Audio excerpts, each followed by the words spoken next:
Marie Tudor naît le 18 février 1516 au palais de Greenwich. Henri VIII accueille sa fille avec joie et l'appelle sa perle du monde. Mais cette tendresse cache déjà une amertume. Le roi voulait un fils. Cette petite fille représente son échec dynastique face à sa femme Catherine d'Aragon, qui a perdu 3 garçons et subi plusieurs fausses couches dévastatrices. La petite Marie grandit dans le luxe mais aussi dans l'ombre de cette déception paternelle. Henri la couvre de cadeaux somptueux, lui offre les meilleurs précepteurs d'Europe, organise pour elle des fêtes grandioses. Pourtant, derrière ces attentions se cache une frustration grandissante. Chaque jour qui passe sans héritier mâle transforme l'amour du roi en ressentiment. À 11 ans, Marie maîtrise parfaitement le latin, le français, l'espagnol et l'italien. Elle joue du virginal, danse avec grâce, brode avec art. Sa mère Catherine d'Aragon, princesse espagnole profondément pieuse, lui inculque une dévotion catholique absolue. Marie apprend à voir dans la messe quotidienne, la confession régulière et la vénération des saints, les piliers de l'existence humaine.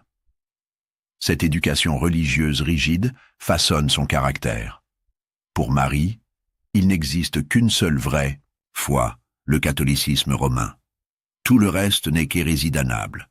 Cette conviction, ancrée dès l'enfance par sa mère adorée, ne la quittera jamais. Elle deviendra plus tard l'arme de sa vengeance contre un monde qui l'a trahi. Henri VIII commence à regarder ailleurs. Anne Boleyn, dame d'honneur de Catherine, attire ses regards. Cette brunette piquante de 25 ans refuse de devenir sa maîtresse et exige le mariage. Pour l'épouser, Henri doit annuler son union avec Catherine. Rome refuse catégoriquement cette demande qui remettrait en cause la doctrine du mariage chrétien. En 1533, tout bascule. Henri VIII épouse secrètement Anne Boleyn enceinte et rompt définitivement avec Rome. Il se proclame chef suprême de l'Église d'Angleterre, créant ainsi l'anglicanisme. Cette révolution religieuse transforme Marie, jusqu'alors princesse héritière respectée, en bâtarde sans droit. Le Parlement vote l'acte de succession, qui écarte officiellement Marie de la lignée royale. Du jour au lendemain, cette adolescente de 17 ans perd son titre, ses privilèges, son avenir. Pire encore, Henri exige qu'elle reconnaisse l'illégitimité de sa propre naissance et la nullité du mariage de ses parents. Marie refuse catégoriquement. Cette rébellion déclenche la fureur paternelle. Henri la prive de sa maison princière, licencie ses serviteurs, confisque ses biens. La fille du roi d'Angleterre devient simple dame de compagnie d'Élisabeth, la fille d'Anne Boleyn, âgée de quelques mois.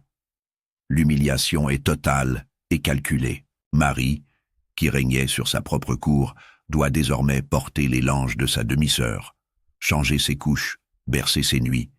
Cette inversion des rôles la marque à vie. Chaque geste de service envers Élisabeth nourrit une rancœur qui grandira avec les années. Sa mère Catherine, répudiée et bannie loin de Londres, meurt en 1536 dans la solitude et l'amertume.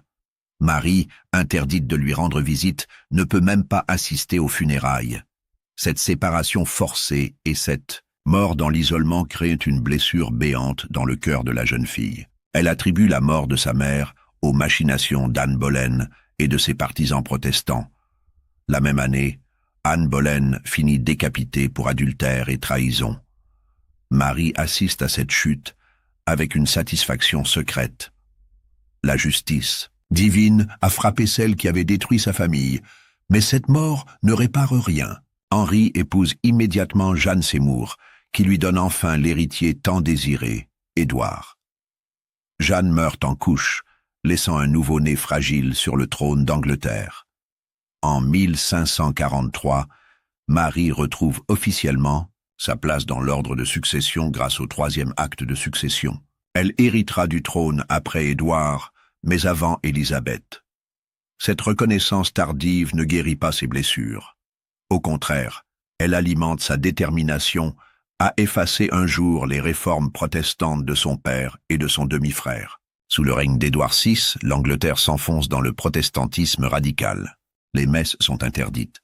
les prêtres autorisés à se marier, les images saintes détruites, les reliques brûlées. Le duc de Somerset puis le duc de Northumberland, régent du jeune roi, imposent une réforme religieuse drastique qui horrifie Marie.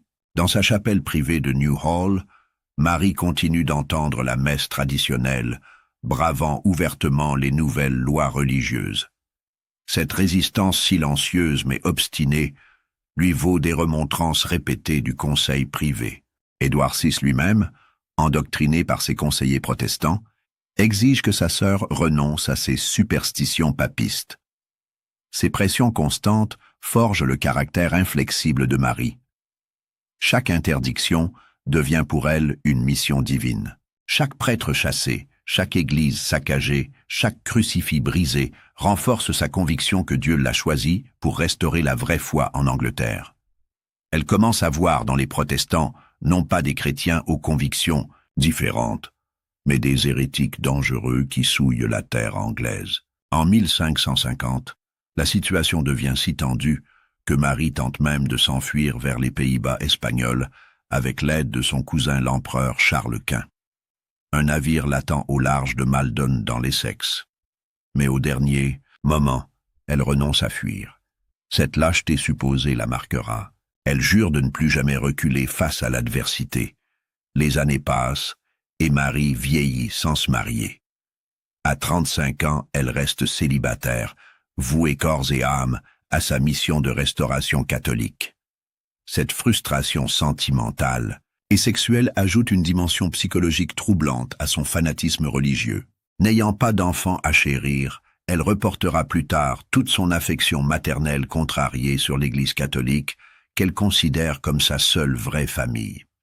Le 6 juillet 1553, Édouard VI meurt de tuberculose à 15 ans. Manipulé sur son lit de mort par le duc de Northumberland, régent ambitieux, le jeune roi a rédigé un testament qui écarte Marie et Élisabeth de la succession au profit de Lady Jane Grey, arrière-petite-fille d'Henri VII par sa mère. Cette décision viole ouvertement la volonté d'Henri VIII et le droit anglais, mais elle arrange parfaitement les protestants terrifiés par le retour annoncé du catholicisme.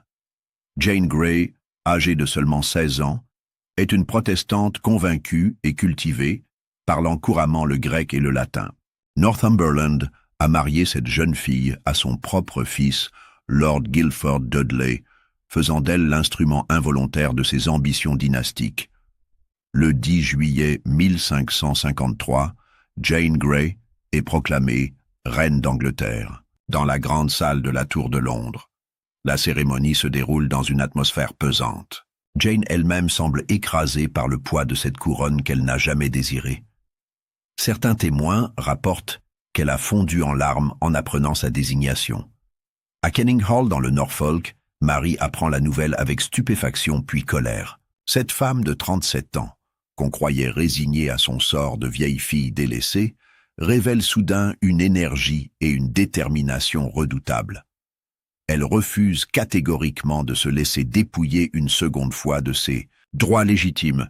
Marie écrit immédiatement aux nobles des comtés de l'Est pour réclamer leur soutien. Sa lettre, rédigée d'une plume ferme, ne laisse aucun doute sur sa résolution. Nous ne permettrons pas qu'on nous vole notre héritage légitime. Dieu et le droit sont avec nous. Cette proclamation circule rapidement dans toute l'Angleterre et galvanise ses partisans.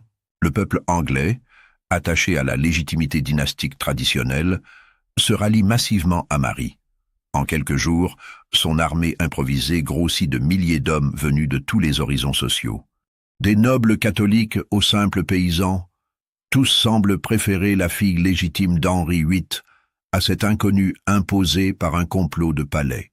Thomas Howard, duc de Norfolk, rejoint Marie avec ses hommes.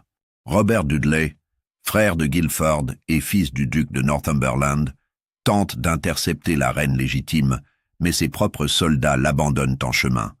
Cette défection révèle l'impopularité du régime de Jane Grey et la force du sentiment dynastique anglais. Northumberland, pris de panique, sort de Londres avec une armée de 2000 hommes pour écraser cette rébellion qu'il croyait facile à mater. Mais dès qu'il arrive dans le Cambridgeshire, ses troupes commencent à déserter. Les soldats refusent de se battre contre la fille d'Henri VIII. Certains officiers passent même ouvertement du côté de Marie. À Londres, le conseil privé comprend que la partie est perdue. Le 19 juillet, après seulement 9 jours de règne fantomatique, Jane Grey est abandonnée par ses propres partisans. Mary Howard, duchesse de Richmond, proclame solennellement Marie Tudor reine d'Angleterre depuis la fenêtre de Baynard's Castle. La foule londonienne explose de joie. Le même jour, Marie fait son entrée triomphale dans Londres sous les acclamations. Les cloches de toutes les églises sonnent à toute volée. Des feux de joie s'allument dans chaque quartier. Le vin coule à flot dans les tavernes. Cette liesse populaire contraste violemment avec l'accueil glacial réservé 9 jours plus tôt à Jane Grey. Northumberland, arrêté et emprisonné, supplie pathétiquement Marie de lui pardonner. Cet homme qui avait terrorisé l'Angleterre sous Édouard VI rampe maintenant devant la femme qu'il voulait écarter du trône. Marie le fait décapiter le 22 août 1553 avec 2 de ses complices. Ses premières têtes qui tombent annoncent le bain de sang à venir. Marie hésite longuement sur le sort à réserver à Jane Grey. Cette jeune fille de 16 ans n'était après tout qu'un instrument manipulé par des hommes ambitieux. Plusieurs conseillers modérés plaident pour la clémence, arguant que Jane n'a jamais voulu être reine et qu'elle n'a commis aucun crime personnel. Mais l'entourage catholique de Marie pousse à l'exécution. Simon Renard, ambassadeur de Charles Quint, avertit la reine que tant que Jane vivra, elle demeurera un point de ralliement pour les protestants mécontents. Stephen Gardiner, évêque de Winchester libéré de prison, abonde dans ce sens avec sa violence coutumière. Pendant des mois, Jane Grey croupit dans la tour de Londres avec son jeune époux, Guilford Dudley. Cette adolescente cultivée et pieuse occupe ses journées à lire la Bible et les pères de l'Église. Ses geôliers témoignent de sa résignation et de sa dignité face à l'adversité. Certains sont émus par cette jeune femme qui paie si cher les ambitions de son beau-père. En janvier 1554, Henry Grey, père de Jane, commet l'erreur fatale de participer à la rébellion de Thomas Wyatt contre le mariage espagnol de Marie. Cette nouvelle trahison scelle définitivement le sort de sa fille. Marie, furieuse de cette récidive, signe l'arrêt de mort de Jane et de son mari. Le 12 février 1554, Guilford Dudley est décapité en public sur Tower Hill. Jane assiste à l'exécution depuis sa fenêtre et voit rapporter le corps sanglant de son époux de 19 ans. Quelques heures plus tard, c'est son tour. Conduite sur l'échafaud privé de Tower Green, elle prononce un discours d'une dignité saisissante. « Je meurs innocente de toute offense envers Sa Majesté. Je ne désirais jamais cette couronne qu'on m'a imposée contre ma volonté. » Jane refuse les services du prêtre catholique et maintient sa foi protestante jusqu'au bout. Le bourreau, ému par la jeunesse de sa victime, hésite à frapper. Jane elle-même doit l'encourager. « Je vous prie, dépêchez-vous. » Sa tête tombe d'un seul coup net. Ses premières exécutions pour raisons religieuses préfigurent la terreur qui s'abattra bientôt sur l'Angleterre protestante. Le 1er octobre 1553, Marie Tudor est couronnée reine d'Angleterre dans l'abbaye de Westminster. Cette cérémonie somptueuse marque le triomphe d'une femme qui a su reconquérir son trône par la seule force de sa légitimité. À 37 ans, elle devient la première reine régnante d'Angleterre depuis Mathilde l'Emperesse au XIIe siècle. Son premier geste officiel révèle ses intentions religieuses. Elle fait célébrer une messe solennelle dans la cathédrale, rétablit le catholicisme comme religion officielle et libère les prélats catholiques emprisonnés sous Édouard VI. Stephen Gardiner redevient chancelier, Edmund Bonner retrouve son évêché de Londres. Les protestants comprennent que leur heure a sonné. Mais Marie ne veut pas seulement restaurer l'ancienne foi. Elle entend l'imposer par tous les moyens et punir ceux qui l'ont trahie.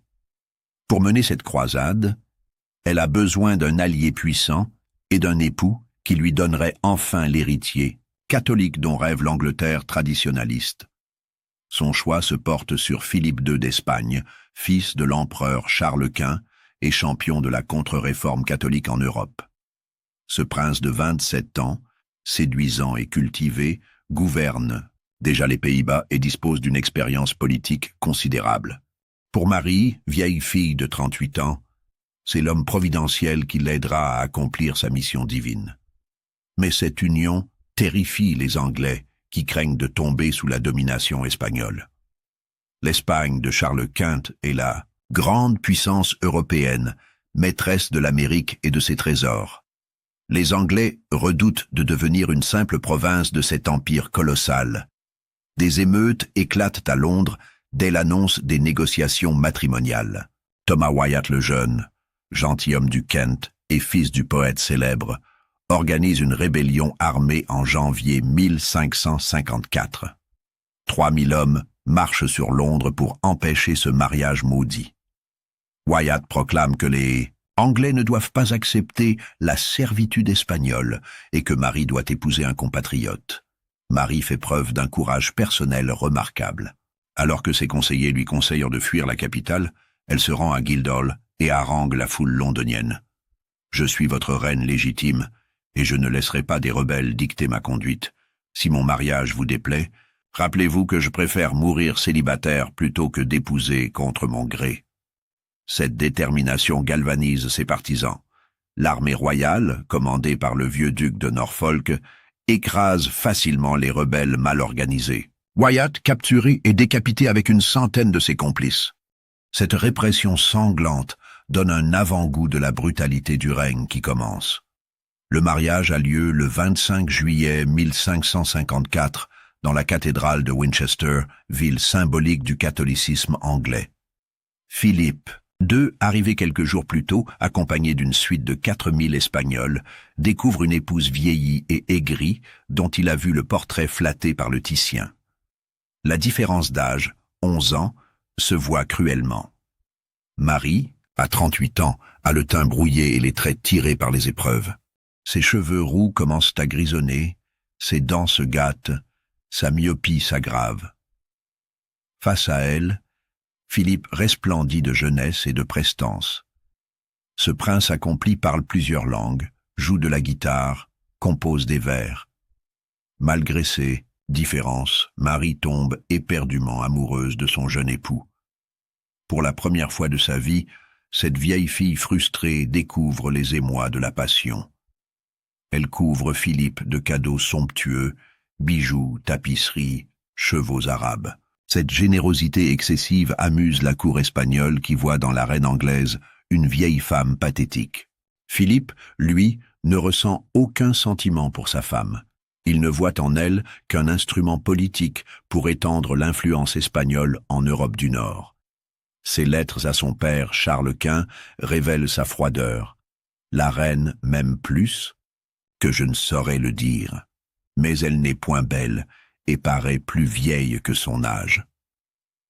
Cette cruauté masculine blesse profondément Marie, qui aspire à être aimée pour elle-même. Philippe apporte avec lui des conseillers espagnols, experts en répression religieuse. Pedro de Castro, confesseur du roi, et Bartolomé Carranza, futur archevêque de Tolède, ont une longue expérience de l'Inquisition espagnole. Ils conseillent à Marie d'adopter les méthodes qui ont fait leur preuve en Espagne. Interrogatoire, systématique, délation organisée, bûcher public.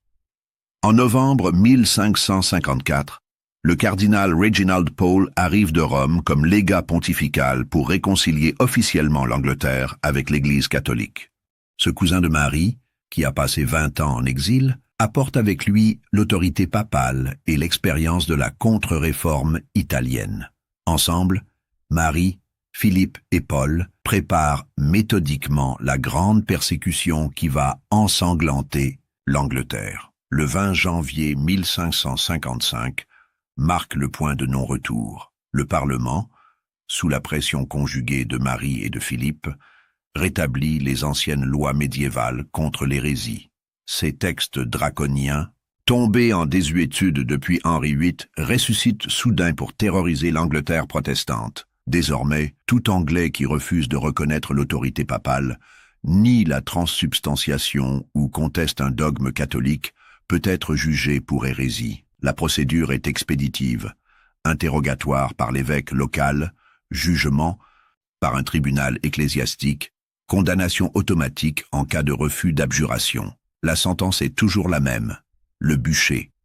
L'évêque de Londres, Edmund Bonner, devient le grand inquisiteur du royaume. Ce prélat de 55 ans, emprisonné sous Édouard VI pour ses convictions catholiques, sort de prison avec une soif de vengeance terrible. Surnommé rapidement Bloody Bonner par les protestants, il organise une chasse systématique aux hérétiques dans son vaste diocèse. Bonner développe des méthodes d'interrogatoire raffinées. Il fait arrêter les suspects à l'aube, les sépare de leur famille, les soumet à des questions pièges. Ces registres, conservés aux archives, révèlent sa minutie maniaque. Âge, profession, famille, convictions religieuses, tout est noté, classé, archivé. Cette bureaucratie de la mort transforme la persécution en administration routinière. Stephen Gardiner, chancelier et évêque de Winchester, seconde efficacement Bonner. Ce théologien de 70 ans, formé à Cambridge, connaît parfaitement les subtilités doctrinales qui permettent de confondre les hérétiques. Il rédige personnellement les interrogatoires types utilisés dans tout le royaume. Sa dialectique implacable pousse de nombreux protestants au désespoir.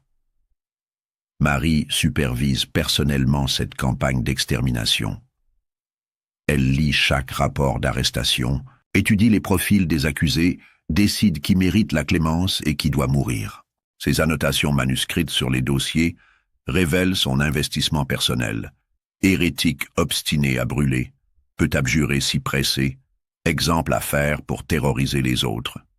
John Rogers ouvre le sinistre défilé des victimes. Ce prédicateur de 50 ans, traducteur de la Bible anglaise sous le pseudonyme de Thomas Matthew, devient le premier protestant brûlé vif du règne de Marie le 4 février 1555.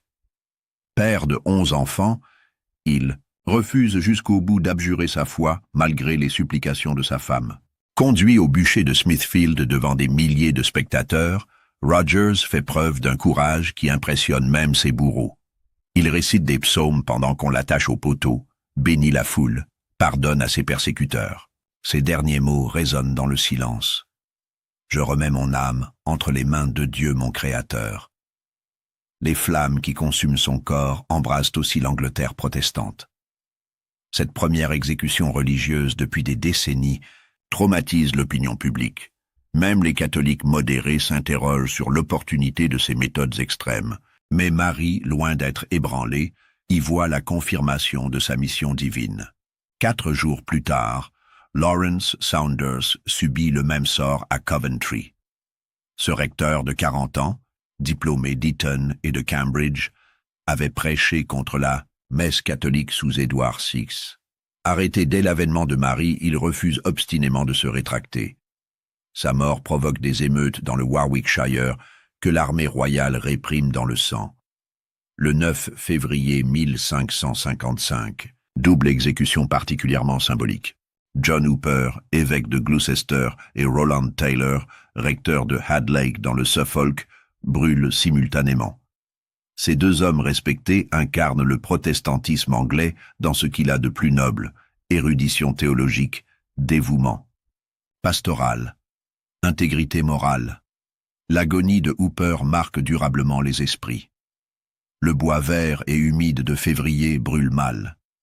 Les flammes l'effleurent sans le tuer rapidement. Il met plus d'1 heure à mourir dans des souffrances atroces, hurlant de douleur sous les yeux horrifiés de la foule. Les bourreaux doivent rajouter du combustible à 3 reprises avant que la mort ne le délivre. Cette torture publique horrifie même les partisans de Marie.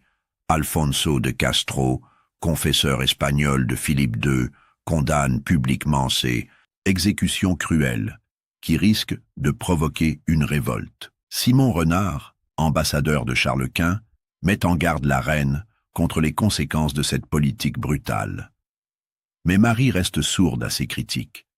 Elle lit avidement les rapports d'exécution que lui envoient ses évêques. Chaque détail l'intéresse. L'attitude des condamnés, leurs dernières paroles, la réaction de la foule, l'efficacité du bûcher. elle tient une comptabilité macabre de ses victimes, comme un chasseur compte ses trophées. Les arrestations se multiplient dans tout le royaume. Bonheur fait emprisonner des centaines de suspects dans les geôles de Londres. Les prisons de Newgate, de la Flotte, du Comptoir débordent de protestants en attente de jugement. Les conditions de détention sont atroces, promiscuité, saleté, mauvaise nourriture, humidité. Beaucoup meurent avant même d'être jugés. Marie développe des stratégies psychologiques raffinées pour briser la résistance. Elle fait arrêter des familles entières pour créer des chantages affectifs. Les époux sont séparés, les enfants menacés, les parents torturés moralement. Cette méthode vise à obtenir des conversions massives par la terreur plutôt que des martyrs qui galvaniseraient la résistance. Robert Smith, jeune prêtre de 25 ans, est arrêté avec sa femme enceinte et leurs 2 enfants en bas âge. Bonnet lui propose un marché cynique. Abjurer sa foi protestante et sa famille sera épargnée. Smith résiste pendant des semaines avant de céder. Cette conversion publique démoralise profondément les protestants londoniens qui perdent l'un de leurs pasteurs les plus respectés. Mais d'autres résistent héroïquement. William Hunter, apprenti tisserand de 19 ans, refuse d'assister à la messe malgré les menaces. Arrêté à Brentwood dans l'Essex, il subit des interrogatoires impitoyables. Bonheur en personne tente de le convertir, alternant promesses et menaces. Le jeune homme tient bon et brûle le 26 mars 1555 sous les yeux de sa mère éplorée. Ces exécutions de très jeunes gens choquent particulièrement l'opinion. La tradition anglaise protège la jeunesse et répugne à voir des adolescents mourir dans les flammes. Même les catholiques convaincus commencent à critiquer les excès de leur reine. Mais Marie, obsédée par sa mission, ne recule devant aucune cruauté.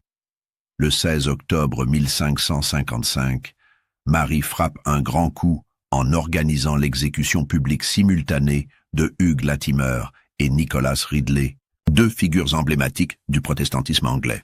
Ces évêques respectés, emprisonnés depuis 2 ans dans la sinistre prison de Bocardo à Oxford, brûlent ensemble devant le collège de Balliol sous les yeux de centaines de spectateurs venus de tout le royaume. Hugh Latimer, près de 70 ans, ancien évêque de Worcester, affronte la mort avec un courage qui impressionne même ses bourreaux.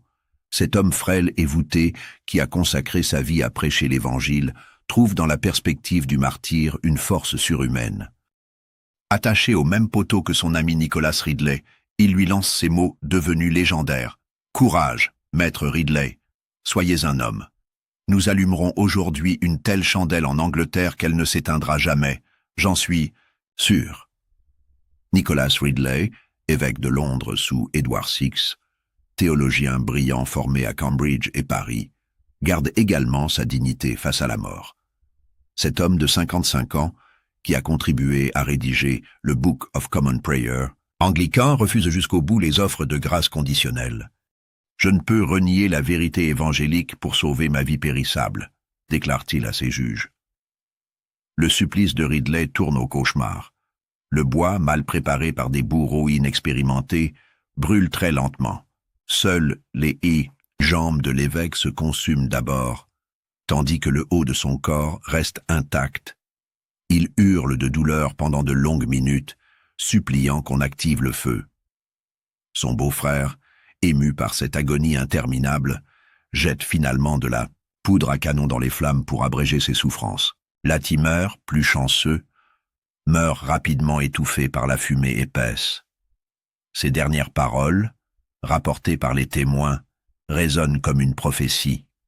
« Ô Père céleste, je remets mon esprit entre tes mains. » Son corps, frêle, disparaît, rapidement dans les flammes, contrastant avec l'agonie interminable de son compagnon. Thomas Cranmer, le 3e martyr d'Oxford, assiste au supplice de ses amis depuis sa cellule de la tour de Bocardo. Cette vision épouvantable le brise psychologiquement.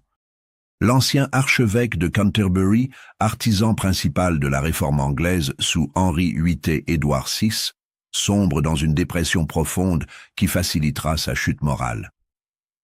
Cranmer, 66 ans, personnifie aux yeux de Marie toute la perversion protestante de l'Angleterre. C'est lui qui a annulé le mariage de ses parents, lui qui a couronné Anne Boleyn, lui qui a imposé le Book of Common Prayer.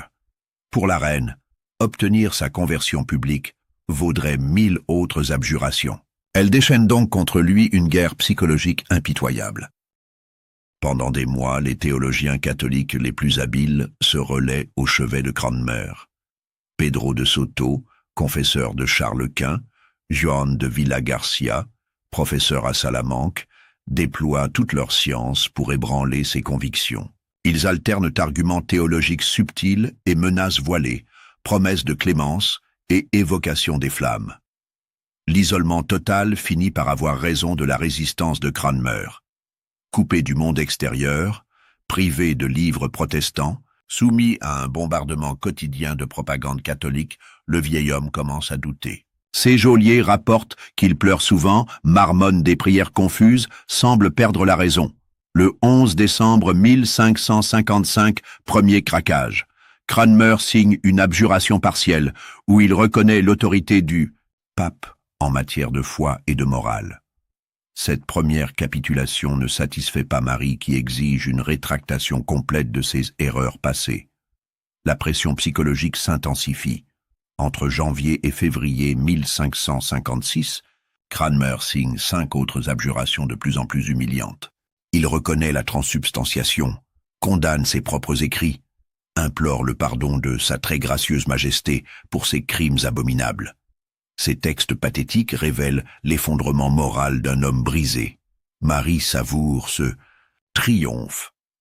Elle fait imprimer et diffuser largement ces abjurations qui portent un coup terrible au moral protestant. Si l'architecte de la réforme anglaise reconnaît ses erreurs, que peuvent opposer les simples fidèles? Cette victoire psychologique vaut tous les bûchers du royaume. Mais la reine veut aller plus loin. Elle organise une cérémonie d'abjuration solennelle le 21 mars 1556 dans l'église universitaire Sainte-Marie d'Oxford. Cranmer doit y lire sa rétractation finale devant une assemblée de dignitaires catholiques venus de toute l'Europe. Cette mise en scène grandiose couronnera l'œuvre de restauration catholique. Le matin de l'exécution, Cranmer reçoit la visite du docteur Cole, prévôt d'Eton, qui lui remet le texte de l'abjuration définitive. L'ancien archevêque semble résigné, presque indifférent. Il demande seulement l'autorisation d'ajouter quelques mots personnels à la fin du discours officiel. Cette requête paraît anodine et Cole l'accepte. À 9 heures, l'église Sainte-Marie se remplit d'une foule bigarrée. Professeurs d'Oxford, dignitaires catholiques, ambassadeurs étrangers, simples curieux se pressent pour assister à ce spectacle unique. Marie elle-même suit la cérémonie depuis Londres, grâce à des messagers spéciaux qui font la navette entre Oxford et la capitale. Cranmer arrive encadré de gardes, voûté par l'âge et les épreuves. Cet homme qui dominait autrefois l'Église d'Angleterre ressemble maintenant à un vieillard brisé. Sa barbe blanche sale, ses vêtements usés, son regard éteint témoignent des mois de captivité et de torture psychologique. Mais l'ancien archevêque réserve une surprise de taille. Arrivé devant l'Assemblée, il sort de sa poche non pas le texte officiel de Cole, mais un autre discours qu'il a rédigé secrètement. D'une voix d'abord hésitante, puis de plus en plus ferme, il commence sa véritable confession de foi. Mes bien chers amis dans le Christ, j'ai commis une grande offense en signant des écrits contraires à ma conscience. Ces papiers étaient l'œuvre de ma main, mais non de mon cœur. Je les renie entièrement. Un silence de mort s'abat sur l'Assemblée.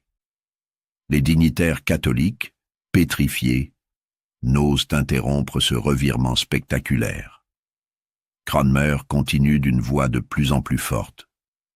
Quant au pape, je le refuse comme ennemi du Christ et antéchrist, avec toutes ses fausses doctrines. Et quant au sacrement de l'autel, je crois ce que j'ai enseigné dans mes livres contre l'évêque de Winchester et autres. La stupéfaction gagne les rangs catholiques. Ce vieil homme qu'il croyait définitivement brisé retrouve soudain une énergie surhumaine. Ses yeux brillent d'un feu mystique, sa voix porte jusqu'au fond de l'église, son maintien retrouve une dignité perdue. Et parce que ma main a offensé en écrivant contrairement à mon cœur, ma main sera punie en première. Quand je viendrai au feu, elle brûlera la première avant que mon corps soit touché. Ces mots provoquent un tumulte indescriptible. Les prêtres se précipitent vers Cranmer pour l'empêcher de continuer. Les gardes tentent de le saisir. Mais il est trop tard. Le mal est fait. Cette résurrection spirituelle spectaculaire transforme instantanément la défaite de Cranmer en victoire posthume. Les protestants présents pleurent de joie. Les catholiques hurlent de rage.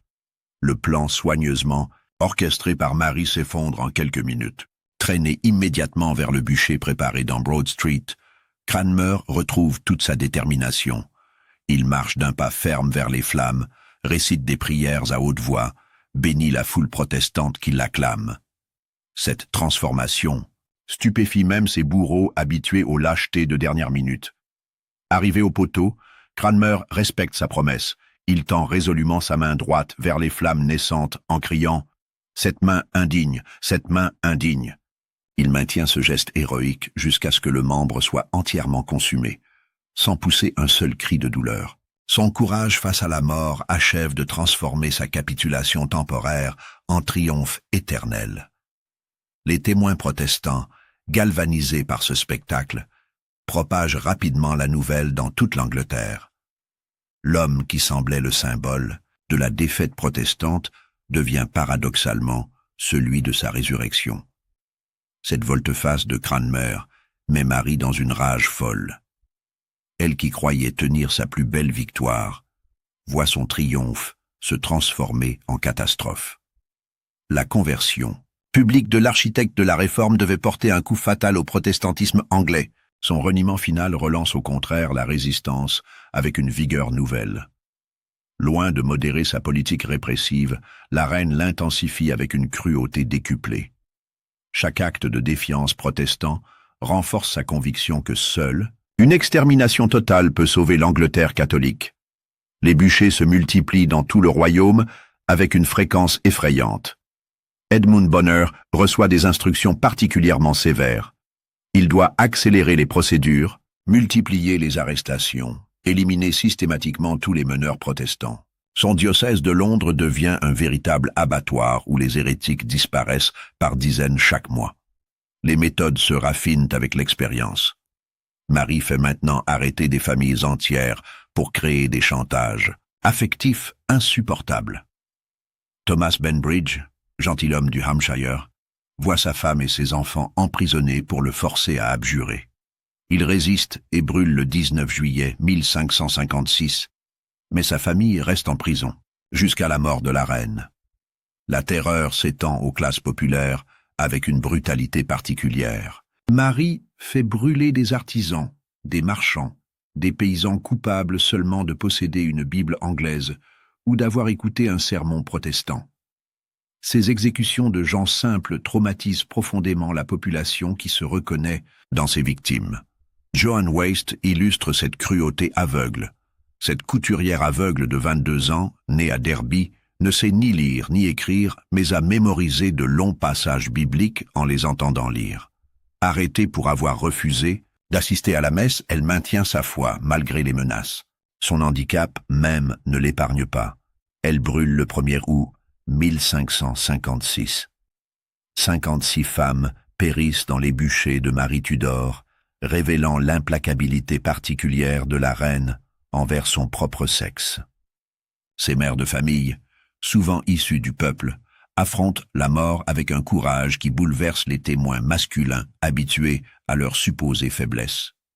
Cicely Ormes, tisserande de Norwich, âgée de 32 ans, est arrêtée en septembre 1557 pour avoir caché chez elle des livres protestants interdits. Mère de 3 enfants en bas âge, elle refuse néanmoins toutes les offres de clémence conditionnelle. « Je préfère mourir dans la vraie foi plutôt que vivre dans l'erreur papiste », déclare-t-elle à ses juges stupéfaits. Le jour de son Exécution, le 23 septembre 1557. Ses enfants l'accompagnent jusqu'au bûcher en pleurant. Cette scène déchirante émeut même les bourreaux qui proposent un dernier sursis. Cicely refuse et embrasse une dernière fois ses petits avant de marcher vers les flammes. Sa mort galvanise la communauté protestante de Norwich, qui gardera sa mémoire pendant des siècles. Agnès Bonjour présente un cas encore plus atroce. Cette femme de Canterbury, enceinte de 8 mois, est condamnée au bûcher en 1557, malgré son état. La tradition juridique anglaise protège normalement les femmes enceintes, mais Marie fait une exception pour les hérétiques. Agnès accouche dans les flammes d'un enfant que les bourreaux jettent immédiatement et que dans le brasier après un baptême catholique expédié. Cette barbarie ultime révulse même les partisans les plus fanatiques de la reine. L'évêque de Canterbury lui-même proteste contre cette violation du droit traditionnel. Mais Marie reste inflexible. L'hérésie ne connaît ni sexe ni âge. Dieu jugera selon la foi, non selon la chair. Agnès Prest, veuve de 53 ans originaire du Devon, brûle à Exeter le 15 août 1557. Cette femme simple mais têtue a refusé pendant des mois de reconnaître la transsubstantiation. Ses interrogateurs, fatigués par son obstination, finissent par la condamner. Elle meurt en récitant le Notre Père en anglais, défiant jusqu'au bout l'obligation de prier en latin. Rose Allyn, jeune fille de 20 ans du Suffolk, subit une torture particulièrement sadique. L'évêque Bonheur en personne lui brûle la main avec une chandelle pour lui faire un avant-goût du bûcher. La jeune femme supporte cette épreuve sans faiblir et brûle quelques semaines plus tard en tenant sa main mutilée vers le ciel. Ces exécutions de femmes choquent profondément l'opinion publique anglaise. La tradition chevaleresque protège normalement le sexe faible et répugne à voir des mères mourir dans les flammes. Même les catholiques modérés commencent à critiquer ouvertement les excès de leur reine. Parallèlement à ces persécutions sanglantes, Marie vit un drame personnel qui aggrave considérablement sa dérive psychologique. À 39 ans, elle croit être enceinte de Philippe II et voit dans cette grossesse tardive la bénédiction divine sur son règne et la garantie d'un héritier catholique pour l'Angleterre. Pendant des mois, tous les signes semblent confirmer cette grossesse miraculeuse. Le ventre de Marie s'arrondit, ses règles s'arrêtent, elle ressent des nausées matinales. Les médecins de la cour, contraints par l'étiquette royale, confirment officiellement l'état de la reine. Philippe lui-même semble convaincu et prolonge son séjour anglais. Mais les semaines passent sans accouchement. Le terme prévu arrive puis se dépasse sans aucun signe de délivrance. Le ventre royal, mystérieusement arrondi, commence à se dégonfler de lui-même. Les médecins, embarrassés, parlent à voix basse de grossesse nerveuse, phénomène psychosomatique lié au stress intense. Cette fausse grossesse plonge Marie dans une mélancolie profonde qui accentue dangereusement sa cruauté religieuse. Elle, qui espérait donner un héritier catholique à l'Angleterre, voit s'écrouler ses derniers espoirs dynastiques. À 40 ans passés, elle sait que ses chances de maternité s'amenuisent rapidement. Philippe, déçu par l'absence d'héritier et lassé par l'impopularité croissante de sa femme, retourne en Espagne en août 1556. Cette désertion conjugale brise le cœur de Marie, qui s'accroche désespérément à son époux. Leurs rares retrouvailles ultérieures ne produisent aucun enfant, scellant définitivement l'échec de cette union stérile. Cette stérilité forcée pousse Marie vers une religiosité encore plus extrême. Persuadée que Dieu la punit pour sa clémence excessive envers les hérétiques, elle redouble de férocité dans ses persécutions. Chaque protestant brûlé devient une offrande expiatoire pour obtenir la grâce divine d'un enfant qui ne viendra jamais. Malgré la terreur qui règne, le protestantisme anglais survit grâce à un réseau clandestin remarquablement organisé. Des prédicateurs itinérants continuent de propager l'Évangile en organisant des cultes secrets dans les forêts, les granges isolées, les caves urbaines. Ces assemblées nocturnes, constamment menacées de dénonciation, maintiennent vivante la flamme réformée. Des imprimeurs courageux persistent à diffuser la Bible anglaise et les textes protestants malgré les risques mortels. Leur presse clandestine, dissimulée dans des caves londoniennes ou des moulins de campagne, produisent des milliers d'exemplaires qui circulent sous le manteau. Cette littérature interdite nourrit la résistance spirituelle et maintient l'espoir du retour protestant. Plus de 800 protestants aisés choisissent l'exil plutôt que la conversion ou la mort. Ces exilés mariaux se réfugient principalement en Allemagne, en Suisse et aux Pays-Bas, où les autorités locales les accueillent favorablement. Ils y créent des communautés anglaises qui maintiennent vivantes les traditions réformées nationales. À Genève, sous la protection de Jean Calvin, s'établit la plus importante de ces communautés d'exilés. John Knox, le réformateur écossais, y prêche régulièrement devant des assemblées d'anglais émouvants. Ces réfugiés préparent activement leur retour futur en traduisant la Bible, rédigeant des pamphlets, formant de jeunes prédicateurs. John Fox, clerc protestant exilé en Allemagne, entreprend un travail de documentation systématique sur les persécutions mariales. Il collecte les témoignages des survivants, recueille les dernières paroles des martyrs, reconstitue minutieusement chaque exécution. Son futur livre des martyrs immortalisera les victimes de Marie Tudor et alimentera la haine protestante pendant des siècles. Cette diaspora développe une haine viscérale contre la reine persécutrice. Dans leurs pamphlets clandestins, ils la décrivent comme l'incarnation du mal, la Jézabel moderne, l'antéchrist femelle. Ces écrits virulents, qui circulent secrètement en Angleterre, sapent progressivement l'autorité royale et préparent psychologiquement le changement de règne. En 1557, les malheurs politiques s'ajoutent aux échecs religieux et personnels de Marie. La guerre contre la France, entreprise pour soutenir son époux Philippe II dans ses ambitions européennes, tourne rapidement au désastre militaire et diplomatique pour l'Angleterre. Cette guerre impopulaire oppose l'Angleterre et l'Espagne, coalisées contre la France d'Henri II. Marie a accepté ce conflit contre l'avis de son conseil privé pour complaire à Philippe et prouver sa dévotion conjugale. Mais les Anglais, traditionnellement hostiles aux aventures continentales coûteuses, supportent mal cette guerre espagnole. Le 7 janvier 1558, catastrophe ultime.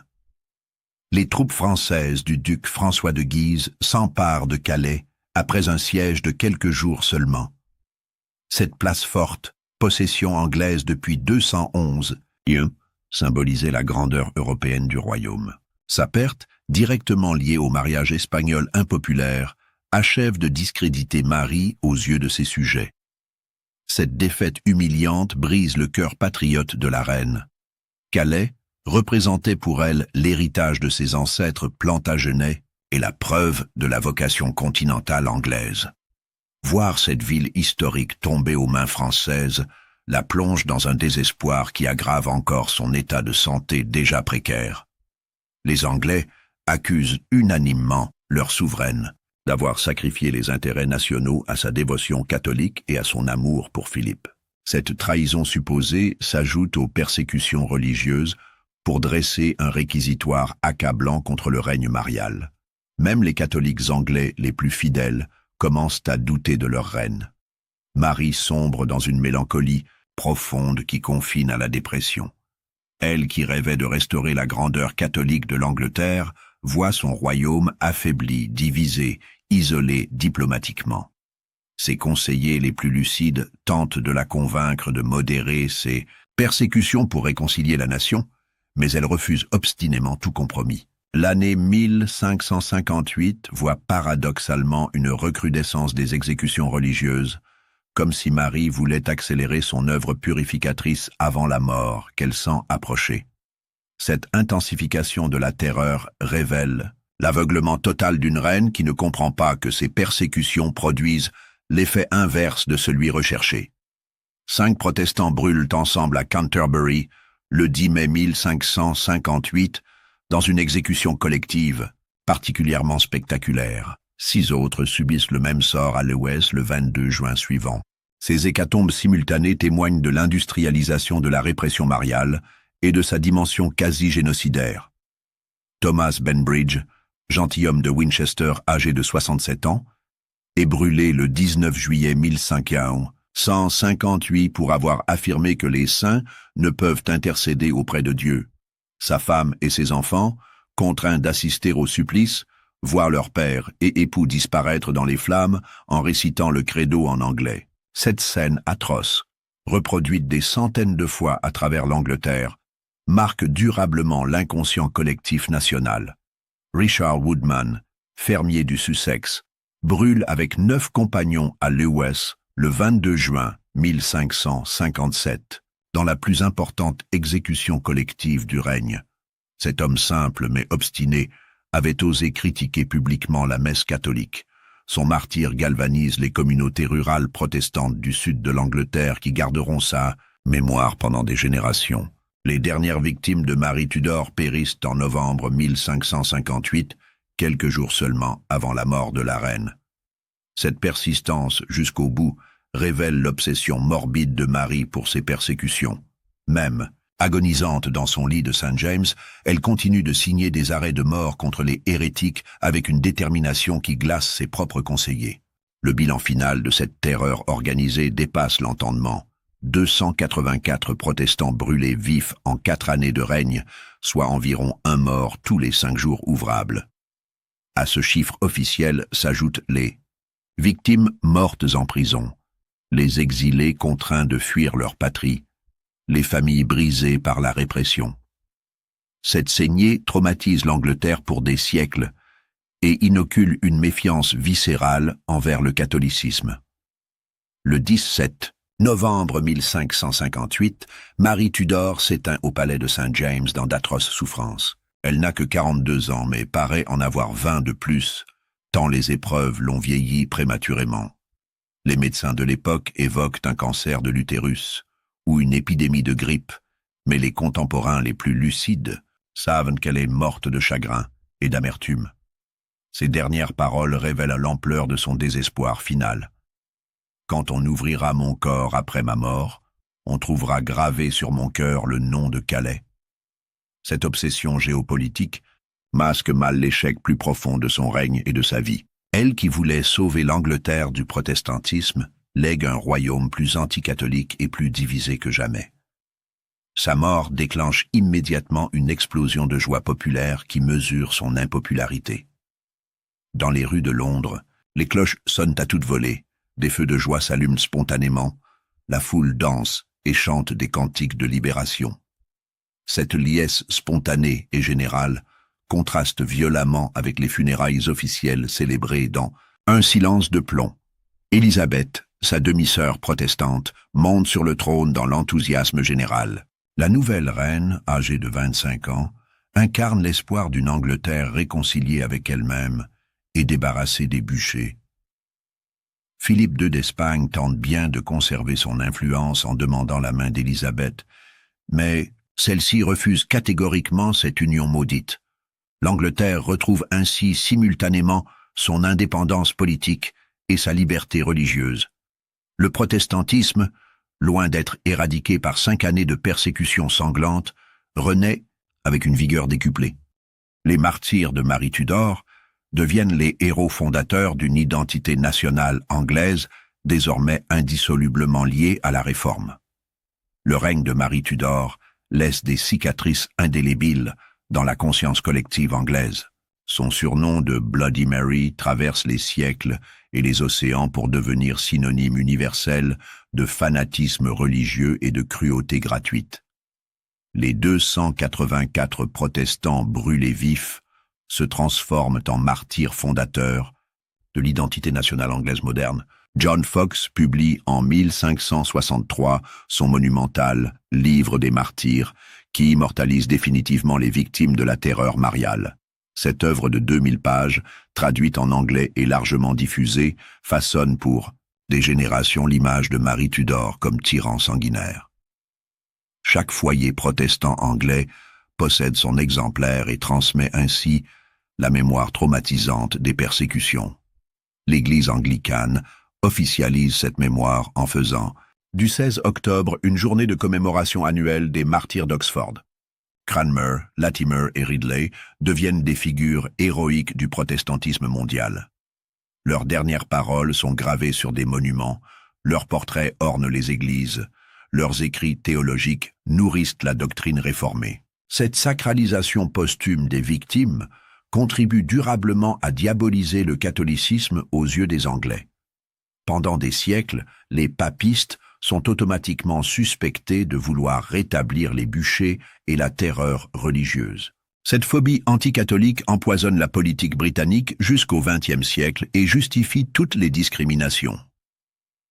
Paradoxalement, Marie Tudor prépare ainsi involontairement le triomphe définitif du protestantisme anglais. Ces persécutions, loin d'extirper l'hérésie comme elle l'espérait, la renforcent en créant des martyrs inoubliables. Élisabeth Ier n'aura plus qu'à cueillir les fruits de cette répression contre-productive en se posant habilement en libératrice des consciences opprimées. Marie Tudor croyait sincèrement servir Dieu en brûlant les hérétiques protestants. Elle pensait sauver l'Angleterre en restaurant le catholicisme par la force brutale. Cette conviction religieuse absolue rend sa cruauté plus terrible encore, car elle agissait au nom du bien suprême en commettant le mal absolu. Son échec total et définitif prouve l'impossibilité fondamentale d'imposer une foi par la violence organisée. Ces 284 victimes, loin de terroriser les protestants anglais, les galvanisent et alimentent leur résistance avec une énergie nouvelle. Chaque bûcher allumé attise paradoxalement la flamme spirituelle qu'elle voulait éteindre à tout prix. L'histoire a rendu son verdict implacable. Marie Tudor demeure pour l'éternité l'incarnation de l'intolérance religieuse poussée à son paroxysme. Ces persécutions systématiques témoignent pour tous les siècles de la barbarie humaine quand elle se pare des oripeaux de la foi. Son nom maudit avertit les générations futures des dangers mortels du fanatisme politique et religieux.